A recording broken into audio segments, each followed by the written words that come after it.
നമസ്കാരം. Raf talk ഫുട്ബോളിലേക്ക് അവർക്കും സ്വാഗതം. UEFA financial fair play rule ലംഘിച്ചതിന് FC ബാഴ്സലോണക്കും ചെൽസിക്കും അടക്കം കുറച്ച് ക്ലബ്ബുകൾക്ക് ഫൈൻ ഇട്ടിരിക്കുകയാണ്. ഒഫീഷ്യലായിട്ട് ഇത് പ്രഖ്യാപിച്ചു കഴിഞ്ഞു. നമ്മൾ വിശദമായിട്ട് കാര്യങ്ങൾ നോക്കുകയാണ്. Chelsea, Aston Villa, Barcelona, Lyon, Roma തുടങ്ങിയ ക്ലബ്ബുകൾക്കാണ് ഇപ്പോൾ ഫൈൻ ഇട്ടിരിക്കുന്നത്.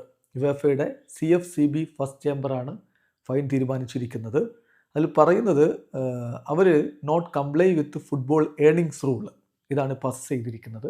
ഫുട്ബോൾ ഏണിങ്സ് റൂൾ അനുസരിച്ചല്ല അവർ കാര്യങ്ങൾ ചെയ്തിരിക്കുന്നത്. അതായത് ഫൈനാൻഷ്യൽ ഫെയർ പ്ലേ ലംഘിച്ചു. ഓരോ ക്ലബ്ബുകൾക്കുമുള്ള ഫൈൻ നമ്മൾ നോക്കുകയാണ്. ചെൽസിക്ക് 80 മില്യൺ യൂറോയുടെ ഫൈന്, പക്ഷേ ടോട്ടൽ സെറ്റിൽമെൻറ്റ് ഇയർ എഗ്രി ചെയ്തിരിക്കുന്നത് 4 വർഷമാണ്.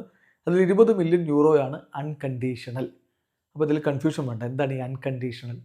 അപ്പോൾ നിർബന്ധമായിട്ടും അടക്കേണ്ടത് 20 മില്യൺ യൂറോയാണ്. അതിന് 4 വർഷത്തെ സെറ്റിൽമെൻറ്റ് ടൈമുണ്ട്.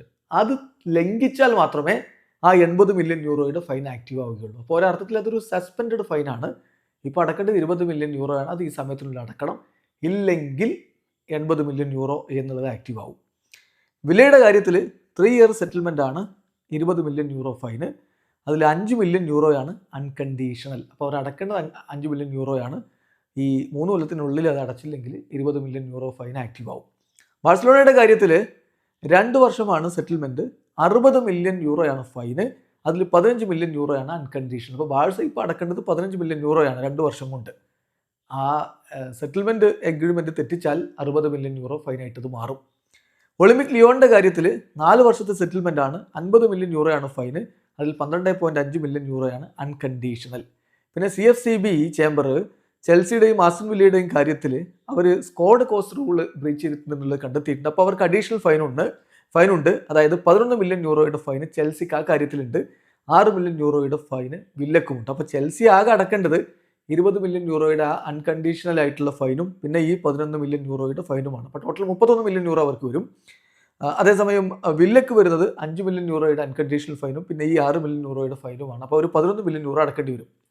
അപ്പോൾ നമ്മൾ ഈ ഫൈനാൻഷ്യൽ ഫെയർ പ്ലേ ലംഘിച്ചതിന് ഇപ്പോൾ ക്ലബ്ബുകൾ അടക്കേണ്ടി വരുന്നത് അൺകണ്ടീഷണൽ എത്രയാണെന്ന് മാത്രം നോക്കിയാൽ ചെൽസിക്ക് 20 മില്യൺ യൂറോയുടെ ഫൈന്, ബാഴ്സയ്ക്ക് 15 മില്യൺ യൂറോയുടെ ഫൈന്, ലിയോണിന് 12.5 മില്യൺ യൂറോയുടെ ഫൈന്, ആസ്റ്റൺ വില്ലക്ക് 11 മില്യൺ യൂറോയുടെ ഫൈന്, റോമക്ക് 3 മില്യൺ യൂറോയുടെ ഫൈന്. ഏതായാലും FFP റൂള് ലംഘിച്ചതിന് ഈ ക്ലബ്ബുകൾക്കെതിരെ യുവേഫ നടപടി എടുത്തിരിക്കുന്നു എന്നർത്ഥം. വീഡിയോ അവസാനിക്കുന്നു. ഫുട്ബോൾ ലോകത്തെ കൂടുതൽ വിശേഷങ്ങളുമായി റാഫ് ടോക്സ് എത്താം.